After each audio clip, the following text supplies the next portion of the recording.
Welcome to சூரியன் FM. மறக்காம நம்ம சேனலை சப்ஸ்கிரைப் பண்ணிக்கோங்க. எபிசோட் 201.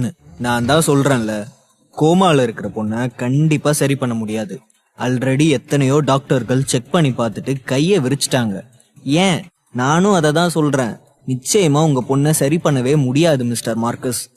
இது கண்டிப்பா தேராத கேஸ் என்று சைமன் தீர்மானமாக சொல்ல, இதனால் ஆத்திரம் அடைந்த மார்க்கஸ் கோபத்தோடு சைமனை பார்த்து, வாயை மூடுங்க சைமன், என் பொண்ணை பத்தி இதுக்கு மேல ஒரு வார்த்தை கூட நீங்க பேசக்கூடாது. அவ என் பொண்ணை பத்தி என்கிட்ட எப்படி பேசுறீங்களே என்றார் மார்க்கஸ்.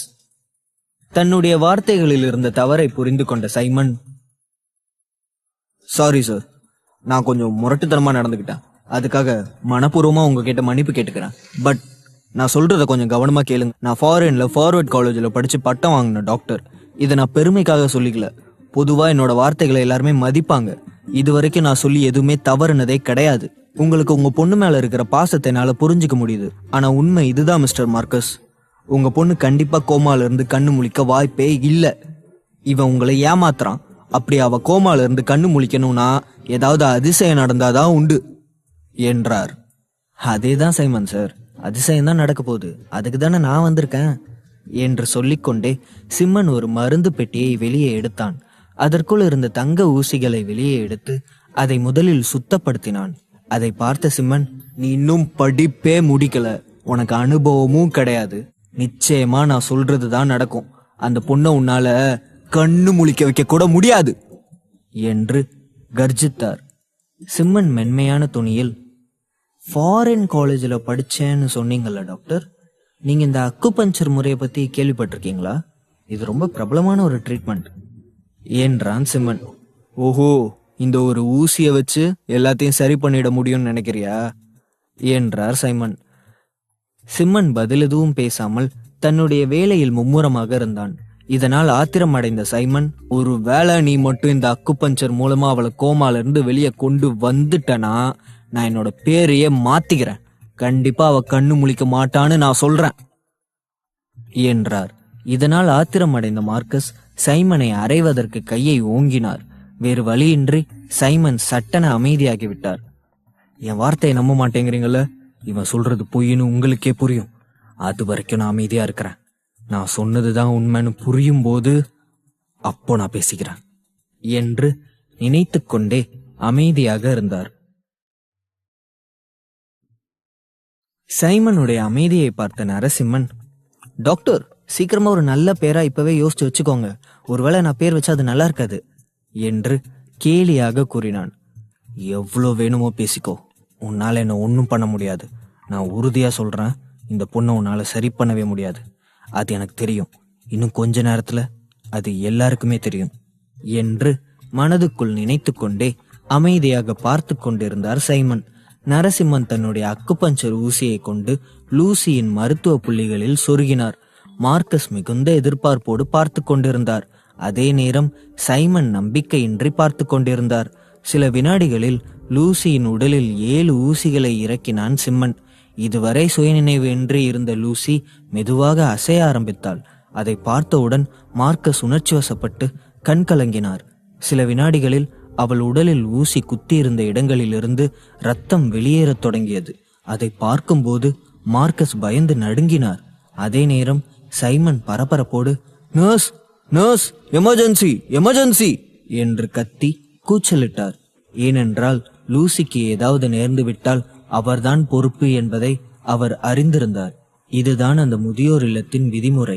மார்க்கஸின் முகத்தில் இருந்த பதட்டத்தை கவனித்த நரசிம்மன், கவலைப்படாதீங்க சார், உங்க பொண்ணோட மூளையில ரத்தம் உறைஞ்சிருக்கு. சிகிச்சை ஆரம்பிக்கிறதுக்கு முன்னாடி அவளோட மூளையில இருக்கிற ரத்த கட்டியை அகற்றியே ஆகணும். அதை தான் பண்ணிக்கிட்டு இருக்கேன். அந்த வேஸ்ட் பிளட் தான் இப்ப வெளியேறுது. சோ கவலைப்படாதீங்க, இது எல்லாமே நல்லதுக்கு தான் என்று நிதானமாக கூறினான். நடா முட்டாள்தனமா பேசுற, அந்த பொண்ணோட உடம்பு இது வரைக்கும் சரியாதான் இருந்துச்சு. நீ ஏதோ பண்ண போய் தான் உடம்புல இருந்து ரத்தம் வருது. நீ அந்த பொண்ணை கொலை பண்ண பாக்குறியா என்று கர்ஜித்தார். அதற்குள் பல நர்சுகளும் அங்கே ஓடி வந்தார்கள். அவர்கள் சிம்மனை தள்ளிவிட்டு லூசியை காப்பாற்ற நினைத்தார்கள். ஆனால் சிம்மனை அவர்களால் எதுவும் செய்ய முடியவில்லை. சிம்மன் அசையாமல் நின்று கொண்டிருந்தான். சைமன் தனது முழு பலத்தையும் பயன்படுத்தி அவனை அங்கிருந்து தள்ளிவிட நினைத்தார். ஆனால் அவனை ஒரு இன்ச்சு கூட நகர்த்த முடியவில்லை. அவன் சைமனை திரும்பி பார்த்து, டாக்டர் சைமன், ப்ளீஸ் உணர்ச்சி வசப்படாதீங்க. உங்களுக்கு சீன மருத்துவத்தை பத்தி தெரியலனாலும் பரவாயில்ல, அட்லீஸ்ட் நீங்க பயன்படுத்துற இன்ஸ்ட்ருமெண்ட்ஸ் பத்தி நல்லா தெரியும்ல. லூசிக்கு எதுக்காக அவசர சிகிச்சை தேவைன்னு சொல்லுங்க பார்க்கலாம் என்றான். சைமன் விரைவாக அங்கிருந்த கம்ப்யூட்டர் மானிடர்களை பார்க்க லூசியின் செயல்பாடுகள் சாதாரணமாக இருப்பதை அவை காட்டியது. அதை பார்த்த பிறகு சிம்மன் நிம்மதி பெருமூச்சு விட்டார். ஆனால் லூசியின் துளைகளிலிருந்து ரத்தம் கசிந்து கொண்டேதான் இருந்தது. அதை பார்க்கும்போது சைமனுக்கு சற்று கவலையாக இருந்தது. இதோ பாருங்க மிஸ்டர் மார்க்கஸ், திரும்ப திரும்ப சொல்றேன்னு நீங்க என்னை பத்தி என்ன நினைச்சாலும் எனக்கு பரவாயில்ல. நான் சொல்ல வேண்டியதை சொல்லிடுறேன். அவர் ரொம்ப ரிஸ்கான வேலையை பண்ணிட்டு இருக்கான். இது எல்லாமே உங்களோட தனிப்பட்ட நடவடிக்கை.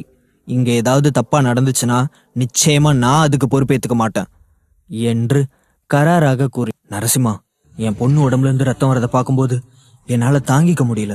இது கண்டிப்பா வேலை செய்யணும் உறுதியா நம்புறீங்களா என்றார் மார்க்கஸ். பதட்டப்படாதீங்க மிஸ்டர் மார்க்கஸ், எனக்கு ஒரு 10 நிமிஷம் டைம் கொடுங்க, கண்டிப்பா என்னால சரி பண்ண முடியும் என்று உறுதியாக கூறினான் நரசிம்மன். மார்க்கஸ் மனதுக்குள் ஒரு பக்கம் பயம் இருந்தாலும் மறுபக்கம் நரசிம்மனை நம்புவதை தவிர அவருக்கு வேறு வழி தெரியவில்லை.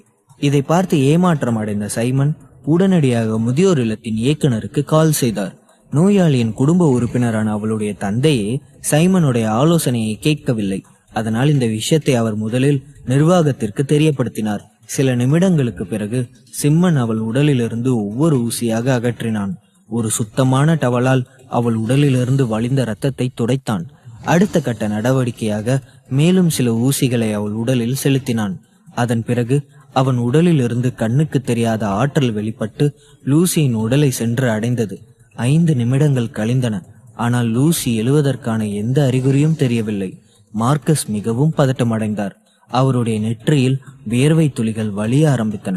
அதை கவனித்த சிம்மன் லூசியை பார்த்து, எழுந்திரு, எழுந்திரு, எழுந்திரு லூசி என்று கத்தினான். தொடரும். எபிசோட் 202. லூசி எழுவதற்கான எந்த அறிகுறியும் தெரியவில்லை. மார்க்கஸ் மிகவும் பதட்டமடைந்தார். அவருடைய நெற்றியில் வியர்வை துளிகள் வலிய ஆரம்பித்தன. அதை கவனித்த சிம்மன் லூசியை பார்த்து, எழுந்திரு, எழுந்திரு, எழுந்திரு லூசி என்று கத்தினான். லூசியின் தலையை மெதுவாக தடவி கொடுத்தான். திடீரென லூசி கண்களை திறந்தாள். அவள் கண்களை திறப்பதை பார்த்து அந்த வார்டில் இருந்த நர்சுகள் அனைவரும் திகைத்து போய் சிம்மனை ஆச்சரியத்தோடு பார்த்தார்கள். மார்க்கஸ் தனது கைகளை கூப்பி சிம்மனை பார்த்து, டாக்டர், ரொம்ப நன்றி டாக்டர், நீங்க டாக்டர் இல்ல, கடவுள் என்றார். பல செவிலியர்களின் பார்வையும் நரசிம்மன் மீது பதிந்தது. அவர்கள் அவனை அதிசய மருத்துவராக தான் பார்த்தார்கள். நரசிம்மன் அவளுடைய கைகளை பிடித்துக்கொண்டு, ஆர் யூ ஓகே லூசி என்றான். ஆனால் லூசியிடம் எந்த அசைவும் இருக்கவில்லை. அவள் அமைதியாக இருந்தாள். எந்த உணர்ச்சியும் இல்லாமல் கூரையை பார்த்தாள். மார்க்கஸ் ஆச்சரியத்தோடு, என்னாச்சு டாக்டர், ஏன் என் பொண்ணு எந்த பதிலும் சொல்ல மாட்டேங்கிறா என்றார். உங்க பொண்ணு கண்ணு முழிச்சிட்டா, பட் அவ பரிபூர்ணமா ஏன் குணமாகலன்னு செக் பண்றேன், கவலைப்படாதீங்க, சீன மருத்துவத்துல எல்லாத்துக்குமே ஏதாவது ஒரு சொல்யூஷன் கண்டிப்பா இருக்கும் என்றான். தேங்க்ஸ் டாக்டர் என்று மார்க்கஸ் நன்றியோடு கூறினார். உற்சாகத்தோடு தனது செல்போனை எடுத்து அமெரிக்காவில் இருக்கும் மனைவிக்கு போன் செய்தார். தன்னுடைய மகள் விழித்து கொண்டதை மனைவியிடம் கூறும்போது அவர் கண்ணீர் விட்டு அழுதார். அப்போது அங்கே விரைந்து வந்த முதியோர் இல்லத்து இயக்குனரும் இதர அதிகாரிகளும் அங்கிருந்த காட்சியை பார்த்து அதிர்ச்சி அடைந்து விட்டார்கள். லூசியின் அறைக்குள் நுழைந்த நிர்வாக ஊழியர்கள் அவள் இறுதியாக கண் விழித்ததை பார்த்து ஆச்சரியப்பட்டார்கள். மிஸ்டர் சிம்மன், நாம ஏன் அந்த பொண்ணை சைமன் கிட்ட சொல்லி செக் பண்ணக்கூடாது? இப்பதான் அவ கண் முழிச்சிட்டால, அவளை முழுசா சரி பண்றதுக்கான வழியை தேடலாமே என்றார் ஒருவர். உடனே மார்க்கஸ் குறுக்கிட்டு, அதுக்கு அவசியம் இல்லை, என்னோட மகளை டாக்டர் நரசிம்மன் பார்த்துக்குவாரு, நீங்க யாரும் இதுல தலையிட வேண்டாம் என்று உறுதியாக கூறினார். ஆனால் சிம்மன் ஆழ்ந்த யோசனையோடு லூசியை பார்த்து கொண்டிருக்க மார்க்கஸ் நரசிம்மனிடம் சந்தேகத்தோடு, டாக்டர், என்னாச்சு டாக்டர், என்ன யோசிக்கிறீங்க என்றார். உங்க பொண்ணுக்கு என்ன ப்ராப்ளம்னு நான் கண்டுபிடிச்சிட்டேன். ஆனா அதை எப்படி சரி பண்றதுன்னு தான் புரியல. உங்களுக்கு புரியுற மாதிரி சொல்லணும்னா, ஒவ்வொரு மனுஷனுக்கும் 3 ஆன்மாக்களும் 7 ஆவிகளும் இருக்கும். இதுல ஏதாவது ஒண்ணு மிஸ் ஆயிடுச்சுன்னா கூட நம்மனால அவங்கள காப்பாற்ற முடியாது. லூசி இழந்த ஆன்மாவை நாம உடனே தேடி கண்டுபிடிச்சாகணும். லூசிக்கு விபத்து நடந்த இடத்த எனக்கு உடனே காமிங்க என்றான் நரசிம்மன். லூசிக்கு விபத்து நடந்து 3 வருஷம் ஆயிடுச்சு டாக்டர் என்றார் மார்க்கஸ். அப்படின்னா உங்க பொண்ணை காப்பாத்துறது கொஞ்சம் கஷ்டம்தான். இருந்தாலும் நம்ம கடைசியா ஒரு தடவை முயற்சி பண்ணி பார்த்துடலாமே என்றான் சிம்மன். அப்படி சொல்லாதீங்க டாக்டர், எப்படியாச்சும் என் பொண்ணை காப்பாத்தி கொடுங்க ப்ளீஸ் என்றார் மார்க்கஸ். கவலைப்படாதீங்க மிஸ்டர் மார்க்கஸ், நான் ஒரு டாக்டர். உங்க பொண்ணை காப்பாத்துறேன்னு வாக்கு கொடுத்துருக்கேன். முடிஞ்ச வரைக்கும் அதை நிறைவேற்ற பாக்குறேன். பட் அதுக்கு முன்னாடி நீங்க செய்ய வேண்டிய காரியம் ஒண்ணு இருக்கு என்றான் சிம்மன். என்ன டாக்டர்? எதுவா இருந்தாலும் சொல்லுங்க, நான் என் பொண்ணுக்காக கண்டிப்பா செய்யறேன் என்றார் மார்க்கஸ். சொல்றேன்னு தப்பா நினைச்சுக்காதீங்க. உங்க பொண்ணோட இந்த நிலைமைக்கு உங்க கர்மா தான் காரணம். முதல்ல அதை சரி பண்ணுங்க என்றான் சிம்மன். எனக்கு புரியல டாக்டர் என்று சொல்ல, இத்தனை வருஷத்துல நீங்க எத்தனை பேரை வாதாடி காப்பாத்திருக்கீங்க என்று கேட்க, எனக்கு சரியா ஞாபகம் இல்ல, ஆனா 100கணக்கானவங்களை காப்பாத்திருக்கேன் என்றார் மார்க்கஸ். நீங்க இந்த சிட்டியிலே சிறந்த லாயர். ஆனா நீங்க பெரும்பாலும் குற்றவாளிகள் சார்பா தான் வாதாடி இருக்கீங்க, சரிதானே என்றான் சிம்மன். ஆமாம் என்று வெக்கத்தோடு தலையசைத்தார் மார்க்கஸ். இதத்தான் நான் கர்மான்னு சொல்றேன். நீங்க குற்றவாளிகள் சார்பா வாதாடினதுனால நல்லவங்க மனசை காயப்படுத்திருக்கீங்க. அவங்களோட சாபம் தான் உங்களை துரத்துது என்றான் சிம்மன். அப்படியே பார்த்தாலும் தப்பு செஞ்சது நான் தானே டாக்டர், இந்த கர்மா என்னதானே பாதிக்கணும் என்றார் மார்க்கஸ். கரெக்ட் தான் சார், என்னோட யோகம் சரியா இருந்தா உங்க உடலோட ஆன்ம சக்தி வலுவா இருக்கு. அதனாலதான் உங்களுக்கு வர வேண்டிய பிரச்சனைகள் உங்க மகளை பாதிச்சிருக்கு என்றான் நரசிம்மன். இதை கேட்ட மார்க்கஸ் கதறி அழுதபடி, ஐயோ, நானே என் பொண்ணுக்கு இவ்வளவு பெரிய கஷ்டத்தை தேடி கொடுத்துட்டேனே, இது எல்லாமே என்னோட தப்புதான் என்று அழுதார். நீங்க உடனடியா இந்த தொழிலை விட்டுருங்க சார் என்று சொல்லிவிட்டு சிம்மன் நிதானமாக காரில் ஏறினான். உங்க ஆலோசனைக்கு ரொம்ப நன்றி டாக்டர், நான் இப்பவே என் வேலையை விட்டுடுறேன் என்று சொல்ல, ஓகே சார், நல்லது, நீங்க உங்க பொண்ணு பக்கத்துல இருங்க. நான் விபத்து நடந்த இடத்துக்கு போய் உங்க பொண்ணோட ஆன்மாவை கண்டுபிடிக்க முடியுமான்னு பாக்குறேன் என்று சொல்லிவிட்டு அங்கிருந்து புறப்பட்டான். அதற்கு பிறகு சிம்மன் லூசிக்கு விபத்து நடந்த இடத்தை நோக்கி காரை செலுத்தினான். லூசிக்கு விபத்து நடந்த இடம் மலைகளால் சூழப்பட்ட ஒரு ஆழமான பள்ளத்தாக்கு பகுதியாக இருந்தது. அந்த மலைகள் சூரிய வெளிச்சத்தை தடுத்தது. அப்படிப்பட்ட இடத்தில்தான் தீய ஆன்மாக்கள் நிறைந்திருக்கும். லூசியின் 3 ஆன்மாக்களில் ஒரு ஆன்மாவை மட்டுமே விபத்து நடக்கும் போது இழந்திருந்தாள். லூசிக்கு விபத்து நடந்து 3 ஆண்டுகள் கடந்து விட்டன. அதனால் அந்த ஆன்மா இன்னும் அங்கேயே இருக்குமா என்று சிம்மனுக்கு சரியாக தெரியவில்லை. சிம்மன் காரை சாலை ஓரத்தில் நிறுத்திவிட்டு கீழே இறங்கினான்.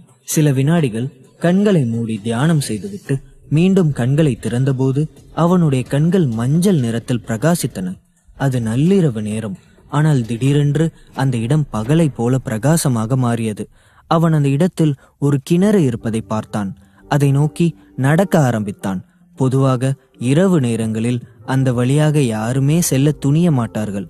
அந்த இடத்தை பார்க்கும் போதே பீதியாக இருந்தது. அவன் கிணற்றை நெருங்கும் போது திடீரென்று ஒரு கருப்பு நிழல் போன்ற உருவம் அவன் கண்களுக்கு முன்னால் தோன்றியது. ஆனால் அதை தொடர்ந்து அந்த இடம் மீண்டும் இருளில் மூழ்கியது. அங்கே எதையுமே பார்க்க முடியாத அளவுக்கு இருள் சூழ்ந்திருந்தது. சிம்மன் தனது கைகளால் ஏதோ சைகை செய்து, யார் நீ? தைரியம் இருந்தா என் முன்னாடி வா என்றான். சிம்மன் தன் பையில் இருந்த செப்பு நாணயங்களை காற்றில் எரிய அது செப்பு வாளாக மாறியது. அந்த இடத்தில் லேசாக வெளிச்சம் தோன்றியது. அவன் கையில் இருந்த வாள் காற்றில் அசைந்தது. அப்போது ஒரு உருவம் அவனுக்கு முன்னால் தோன்றியது. அது படிப்படியாக ஒரு கருப்பு முகம் கொண்ட வலிமையான மனிதனாக மாறியது.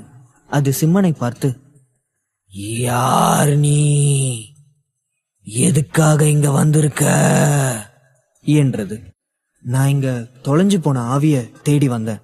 நீ அவங்கள பாத்திருக்கியா என்று கேட்க, நீ என்ன சாமியாரா? எதுக்காக நீ ஆவிய தேடுற என்று அந்த கருப்பு நிழல் கோபமாக கேட்டது. அது உனக்கு தேவையில்லாத விஷயம் என்றான் நரசிம்மன். அந்த கருப்பு மனிதன் கோபத்தோடு நரசிம்மனை தாக்க சிம்மன் கையில் வாளின் பிரகாசத்தில் பட்டு சில அடிகள் பின்வாங்கிக் கொண்டது. கொடூரமான குரலில் நரசிம்மனை பார்த்து, ஏய், நீ என்ன மந்திரவாதியா? ஒழுங்கா இங்கிருந்து திரும்பி போயிடு, இது என்னோட கோட்டை என்றது. தொடரும். எபிசோட் 203. அந்த கருப்பு மனிதன் கோவத்தோடு நரசிம்மனை தாக்க சிம்மன் கையில் வாளின் பிரகாசத்தில் பட்டு சில அடிகள் பின்வாங்கிக் கொண்டது. கொடூரமான குரலில் நரசிம்மனை பார்த்து, ஏய், நீ என்ன மந்திரவாதியா? ஒழுங்கா இங்கிருந்து திரும்பி போயிடு, இது என்னோட கோட்டை என்றது. நான் சொல்றத ஒரு நிமிஷம் கேளு. நான் ஒரு ஆன்மாவை தேடி கண்டுபிடிக்கணும். அது இப்ப எங்க இருக்குன்னு எனக்கு தெரியல. அந்த ஆன்மாவுக்கு சொந்தமான பெண் இன்னும் சாகல. அவ ஹாஸ்பிட்டல்ல உயிருக்கு போராடிட்டு இருக்கா.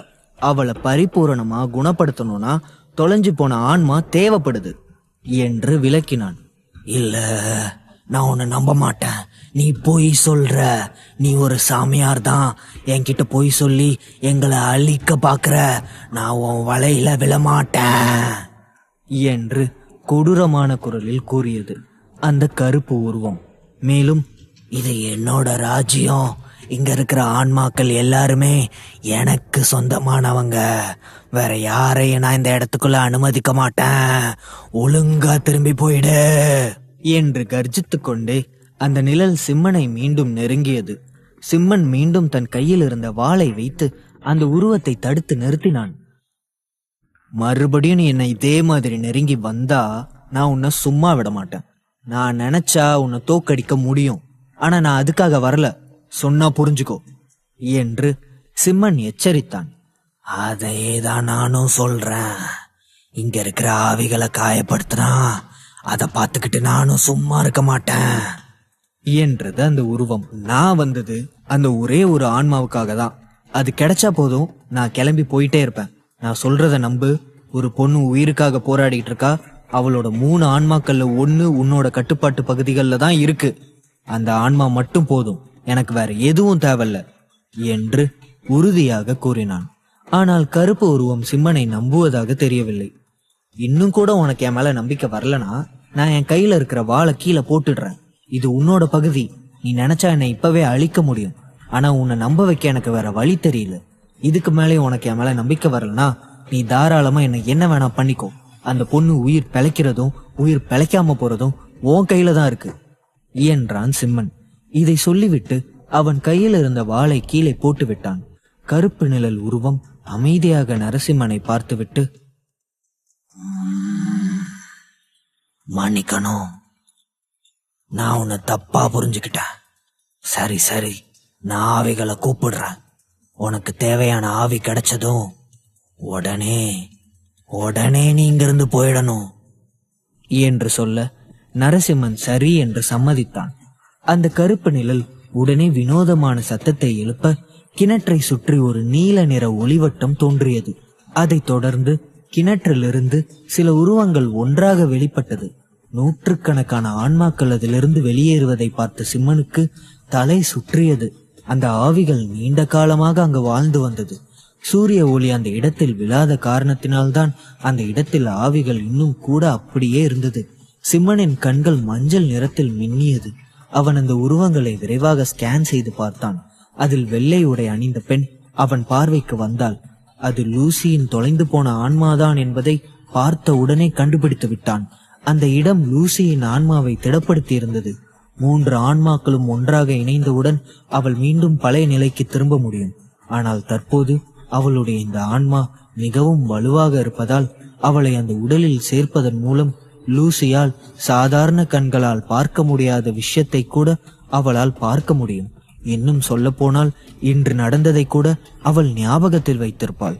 லூசி என்று அழைத்து கொண்டே சிம்மன் அவளை நெருங்கினான். சிம்மனை பார்த்தவுடன் அவள் கத்தி கூச்சலிட்டாள். பயப்படாத லூசி, என்னை பார்த்து பயப்படாத என்றான் சிம்மன். யார் நீங்க? என் பேரு உங்களுக்கு எப்படி தெரியும் என்று லூசி ஆச்சரியத்தோடு கேட்டாள். நான் தான் உன்னோட உடலுக்கு ட்ரீட்மெண்ட் கொடுக்கிற டாக்டர். இவ்வளவு நாளா நீ கோமால இருந்த, இன்னைக்குதான் கண்ணை திறந்த. நீ முழுசா குணமடையணும்னா உன்னோட ஆன்மாவை உன் உடலோட சேர்த்தாகணும். என் கூட வா, உங்க அப்பா மார்க்கஸ் உன்னை நினைச்சு ரொம்ப கவலைப்படுறாங்க என்றான். இல்ல, நீங்க பொய் சொல்றீங்க. நீங்க டாக்டர் இல்ல. என்ன மாதிரி ஆன்மாக்களை பிடிச்சிட்டு போய் ஏவல் மாதிரியான மாந்திரிக வேலைக்கு பயன்படுத்திக்க பாக்குறீங்க. நான் வரமாட்டேன் என்றாள் லூசி.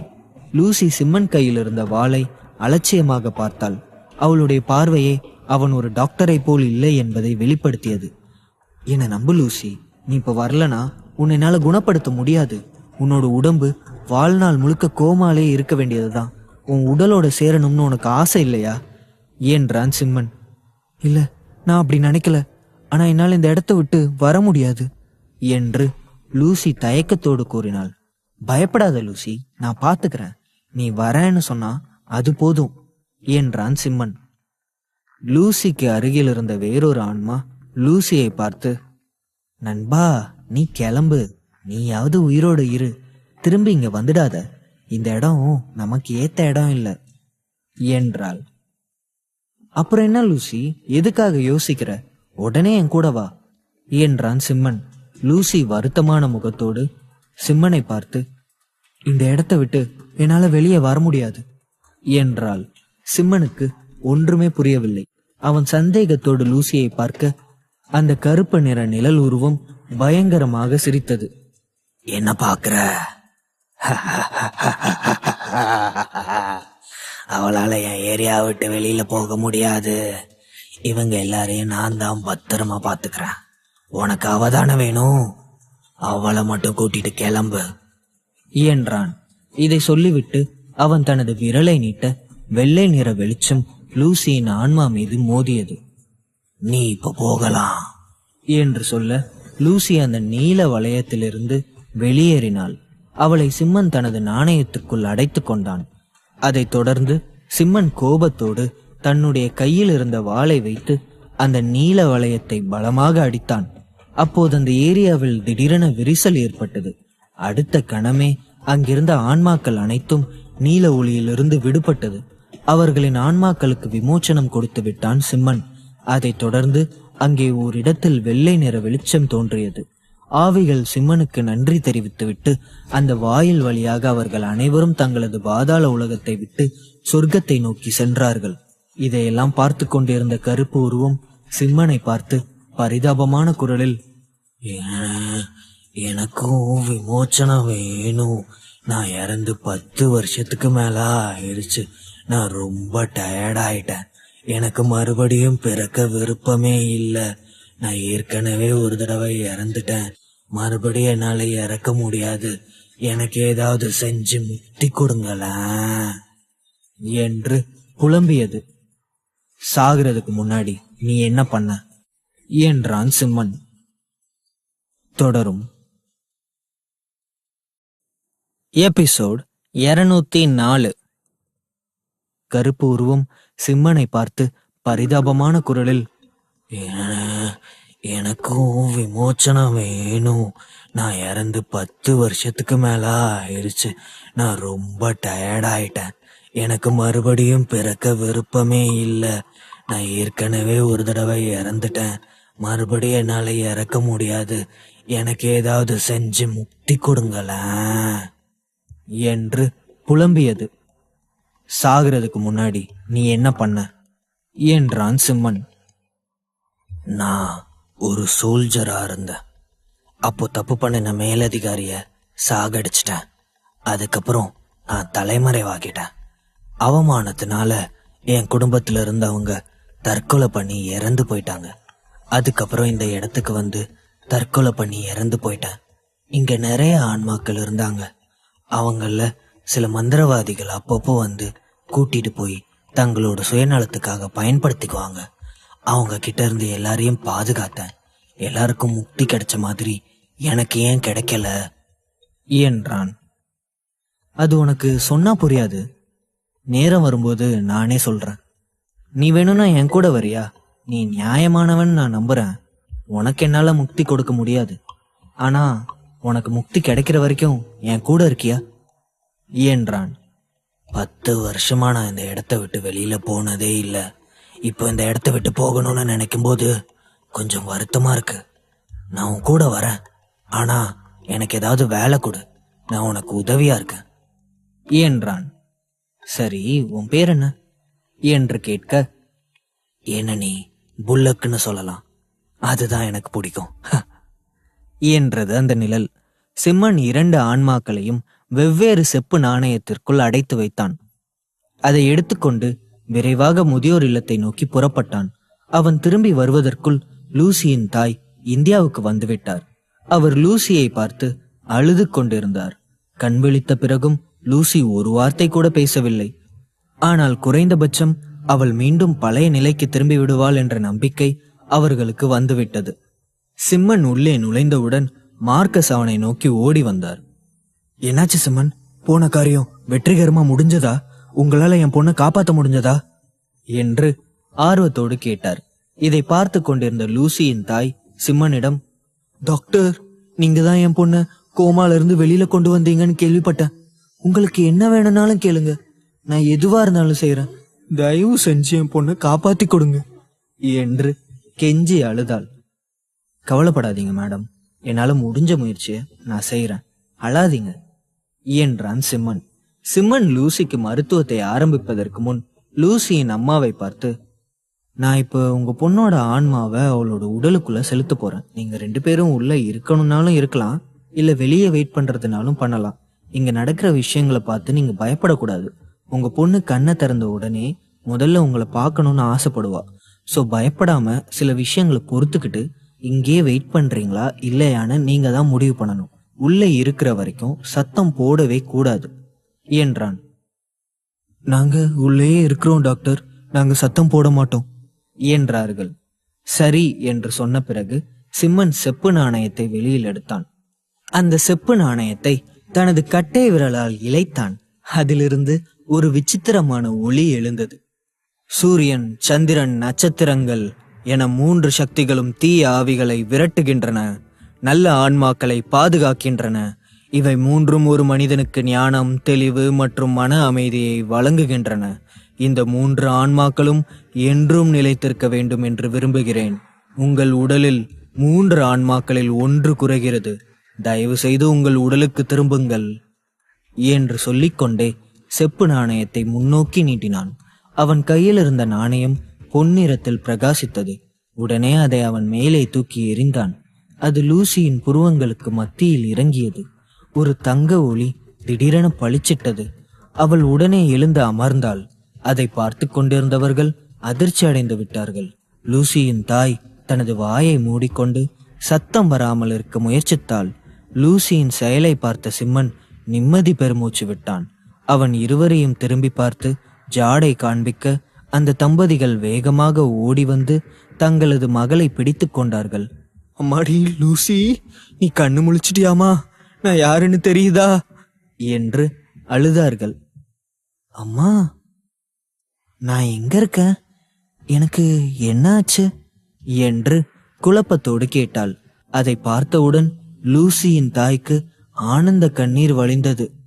நான் அம்மானு கூப்பிட்டு எத்தனை வருஷம் ஆச்சு என்று சொல்லி கண்ணீர் வடித்தார். லூசியின் பார்வை சிம்மன் மீது விழுந்தது.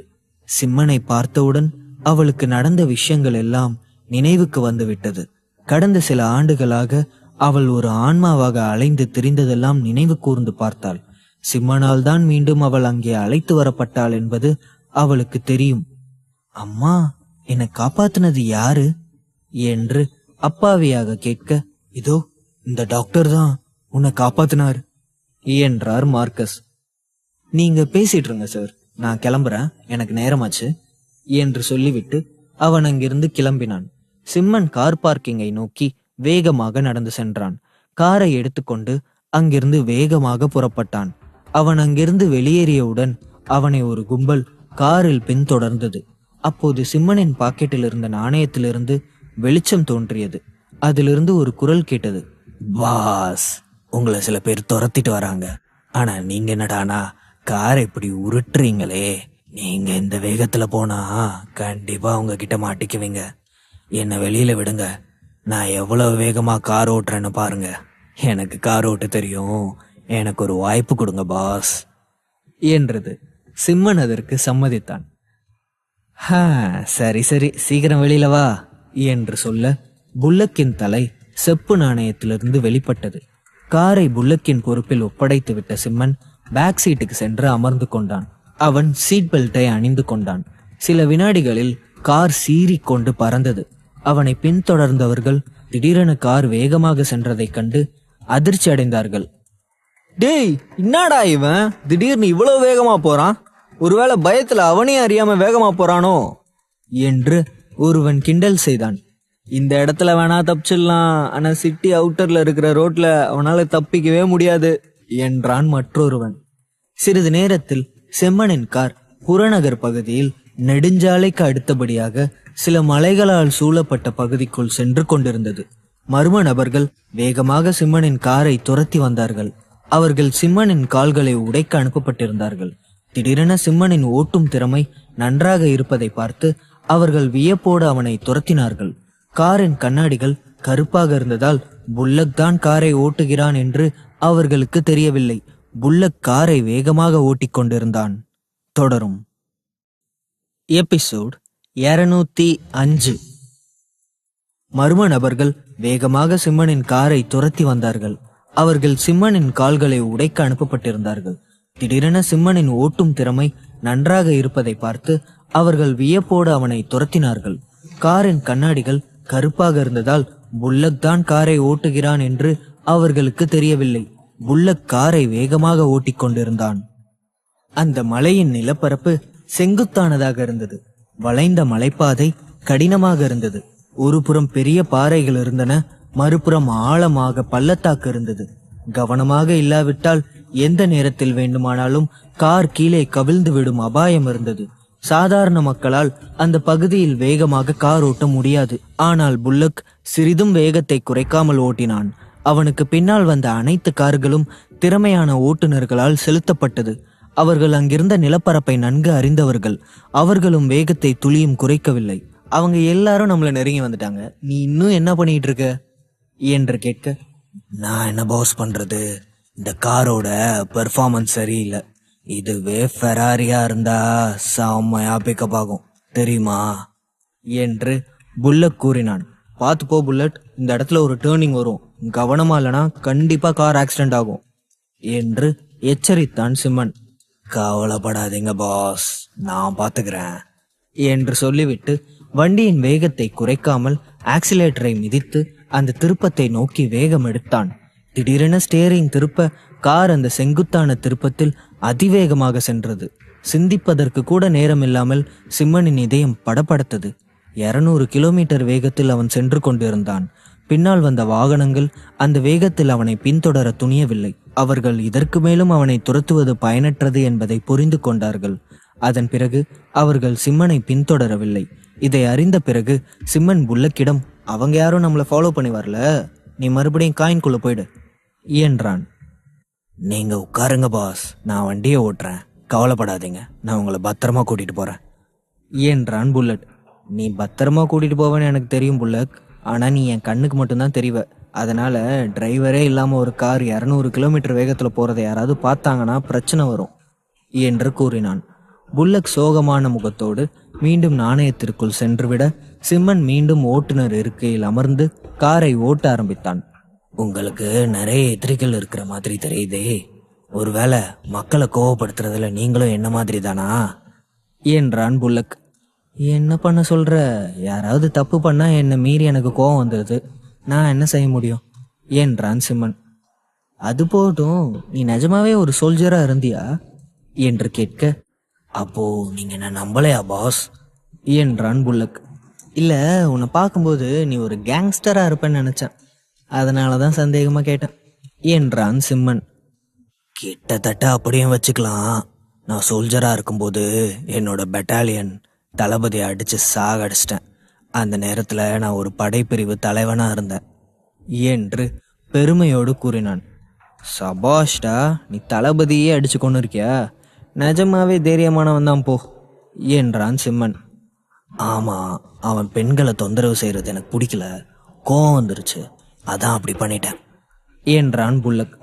உனக்கு குடும்பம் இருக்கா என்று கேட்க, இல்ல பாஸ், நான் அவனை கொண்டுட்டேன்னு தெரிஞ்சதும் அவங்க ஊர்ல எல்லாரும் அவதூறா பேசியிருக்காங்க, அவமானம் தாங்க முடியாம எல்லாரும் இறந்து போயிட்டாங்க என்றான். மறுபிறவியின் அடிப்படையில கணக்கு போட்டு பார்த்தா அவங்க எல்லாருக்கும் இப்ப 10 வயசாயிருக்கும் என்றான் புல்லட். சிறிது நேரத்தில் சிம்மன் தன் வீட்டிற்கு திரும்பினான். நரசிம்மனின் அம்மா அவனுக்காக ஹாலிலேயே காத்திருந்தார். அவர் சிம்மன் வருவதை பார்க்கவில்லை. அவன் உள்ளே வந்தவுடன் திடுக்கிட்டு எழுந்து, வா வா சிம்மன், உனக்காக தான் வெயிட் பண்ண. ஏன் இவ்வளோ நேரம்? உனக்காக தானே வெயிட் பண்ண என்றார். சாரிம்மா, கொஞ்சம் வேலை. நான் சாப்பிட்டேம்மா, ரொம்ப பிஸியா இருக்கிறதுனால நான் நேரத்தையே மறந்துடுறேன் என்று புன்னகைத்தான். சரி சரி, அப்படின்னா நீ போய் தூங்கு, நானும் தூங்குறேன் என்று சொல்லிவிட்டு அவர் தன்னுடைய அறைக்கு சென்று விட்டார்.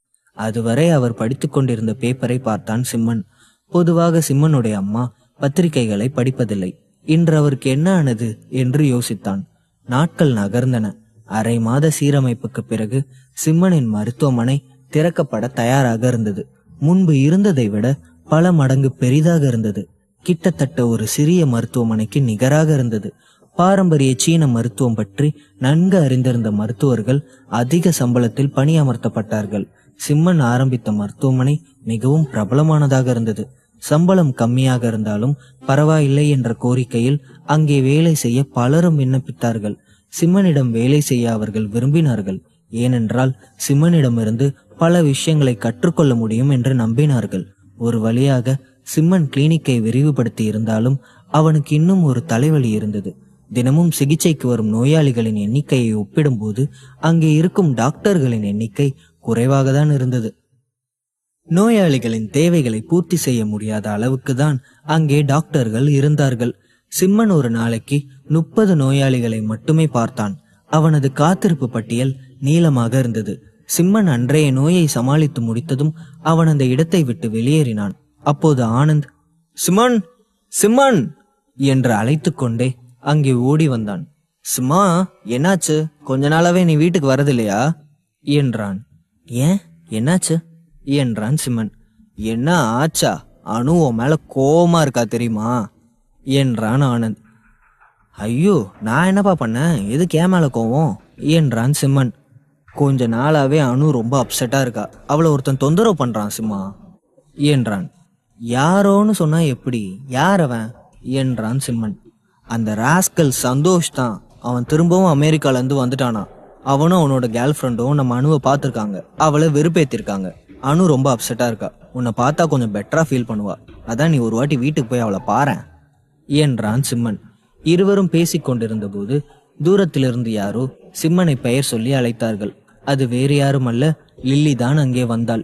ஆனந்த் அங்கிருந்து சென்று விட லில்லி வேகமாக வந்து சிம்மனை அணைத்து கொண்டாள். என்னாச்சு லில்லி? ஏன் இவ்வளவு தூரம் வந்திருக்க? ஏதாவது ப்ராப்ளமா என்று கேட்க, வீட்டில் இருக்க ரொம்ப போரிங்கா இருந்துச்சு, அதனாலதான் உன்னை பார்த்துட்டு போலான்னு வந்தேன் என்றாள் லில்லி.